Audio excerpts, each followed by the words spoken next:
Assalamualaikum warahmatullahi wabarakatuh. Di sini saya akan memberikan sosialisasi tentang program KKN Universitas Islam 45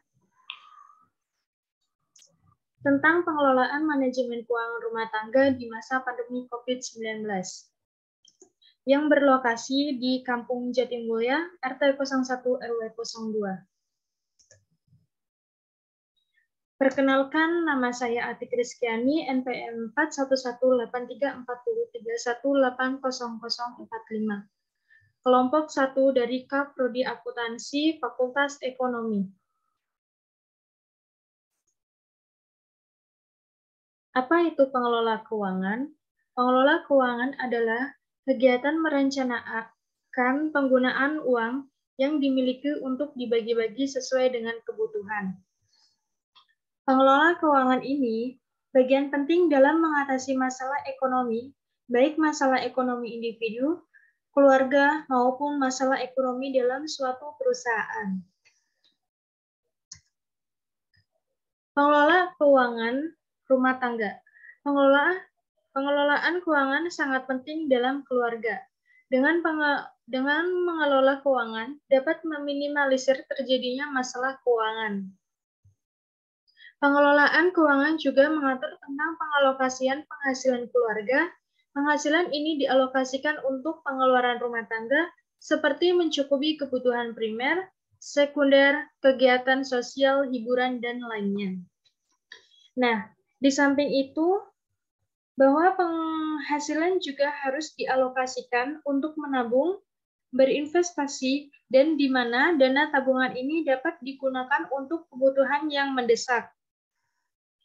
Sedangkan pengeluaran rumah tangga ini dibedakan menjadi pengeluaran harian, bulanan, dan tahunan. Pengeluaran harian itu berkaitan dengan kebutuhan sehari-hari, dan sedangkan pengeluaran bulanan atau tahunan itu biasanya dilakukan selama 1 bulan sekali atau 1 tahun sekali. Di sini apa sih pentingnya pengelolaan manajemen keuangan rumah tangga?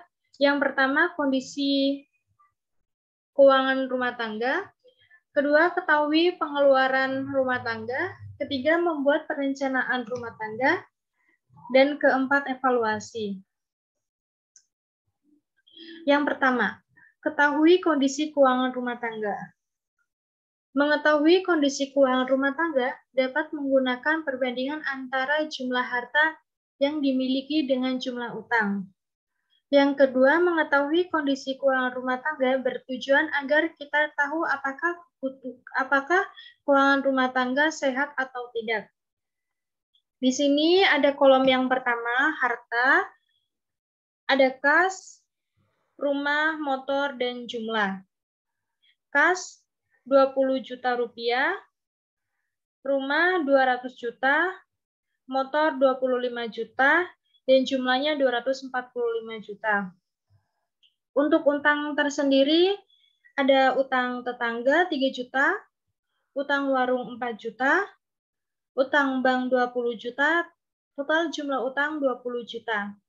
Jika jumlah harta lebih besar dari utang, maka keuangan rumah tangga dapat dikatakan sehat. Sebaliknya, jika jumlah harta lebih kecil dari utang, maka uang rumah tangga dapat dikatakan kurang sehat. Yang kedua, ketahui pengeluaran rumah tangga. Yang pertama, mengetahui pengeluaran rumah tangga berguna untuk menyusun perencanaan keuangan keluarga sehingga dapat diketahui pengeluarannya dalam beberapa pemasukan yang dibutuhkan. Kedua, mengetahui pengeluaran rumah tangga dengan cara menghitung seluruh pengeluaran dari pengeluaran harian, bulanan, dan tahunan. Misal di sini kolom yang pertama ada pengeluaran harian.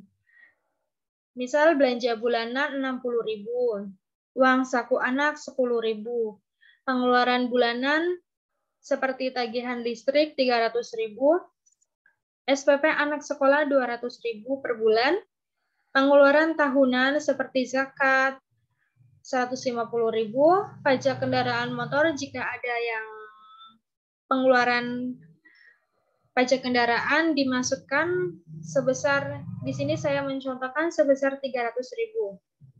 Jadi pengeluaran disusun mulai dari yang paling rutin dan paling mendesak, baru pengeluaran yang jarang dan kurang mendesak. Ketiga, membuat perencanaan rumah tangga. Membuat perencanaan rumah tangga yaitu membuat pembagian dari seluruh pendapatan keluarga untuk memenuhi seluruh kebutuhan keluarga. Langkah yang pertama dalam membuat perencanaan keuangan rumah tangga adalah menjumlahkan seluruh pendapatan, lalu dibagi mulai dari kebutuhan yang wajib dan rutin hingga yang kurang penting atau bulanan. Yang pertama, pada kolom pertama ada pendapatan gaji sebesar 5 juta rupiah, pendapatan usaha sebesar 2.500.000 rupiah, hibah sebesar 200.000 rupiah, dengan jumlah total 7.700.000 rupiah.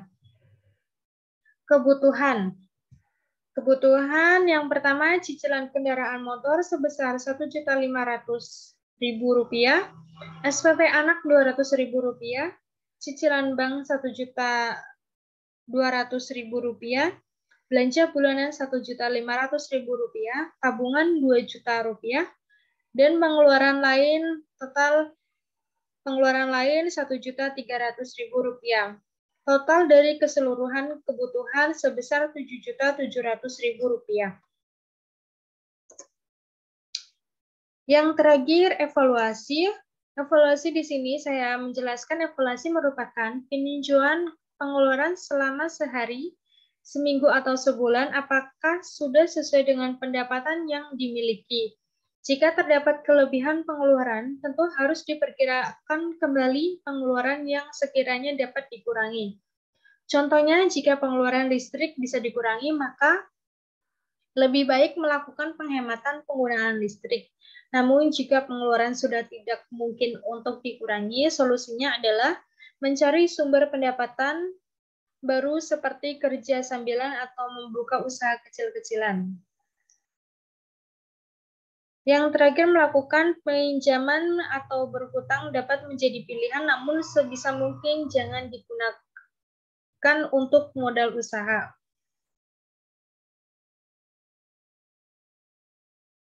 Yang terakhir, melakukan pinjaman hutang dapat menjadi pilihan, tapi sebisa mungkin digunakan hanya untuk modal usaha, jangan digunakan seperti ini. Melakukan pinjaman atau berhutang dapat menjadi pilihan, namun sebisa mungkin digunakan untuk modal usaha. Sekian sosialisasi dari saya, kurang lebihnya mohon maaf. Wabillahi taufiq wal hidayah. Wassalamualaikum warahmatullahi wabarakatuh.